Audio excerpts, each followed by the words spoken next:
Good morning friends. সকালবেলা উঠে দেখি যে বিগ বাস্কেট থেকে অর্ডারগুলো এসছে। অর্ডারগুলো দিয়েছিল আমার আম্মি আর আমার বোন মিলে, তো আমি সেগুলো গিয়ে নিয়ে আসলাম। তো এখানে কি কি জিনিস অর্ডার দিয়েছিলাম সেগুলো তোমাদেরকে দেখিয়ে দিচ্ছি। বেশ কদিন ধরে পিৎজা ক্রেভিংস হচ্ছিল, তাই ভাবলাম যে পিৎজার কিছু জিনিস অর্ডার দেওয়া যাক।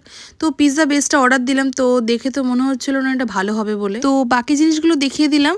এবারে যাব রান্নাঘরে, আমার আম্মির জন্য একটু শরবত বানাবো। এখানে আমি নিয়েছি ট্যাং আর গ্লুকন্ডি আর ঠান্ডা জল, আর একটু বেশি করেই বানিয়েছিলাম যাতে দুদিন ধরে খেতে পারি। তারপর ফ্রেশ হয়ে আমরা করে নিলাম লাঞ্চ। আর এখানে ছিল এটা মানকচুর তরকারি, আর এখানে ছিল মাংসের কিমা। আর এখন আম পেকেছে গাইস, আম তো খেতেই হবে। আর শেষ পাতে ছিল চাটনি আর পাঁপড়। এটা ছিল কাঁচা আমের চাটনি, বেশ টকটক ছিল। বিকালে বোন স্কুল থেকে ফিরেছে, আর ওর ফ্রেন্ডরা কি সুন্দর মাথায় বেনিতে ফুল লাগিয়ে দিয়েছে, আর এত সুন্দর লাগছিল যে ওর বারবারই আয়না দেখছে আর আমি তো ভিডিও করে দিচ্ছিলাম। সন্ধ্যাবেলা খেয়েছিলাম একটু ফুচকা আর মোমো। তো আজকের ব্লগটা এইটুকু। Thank you for watching, by.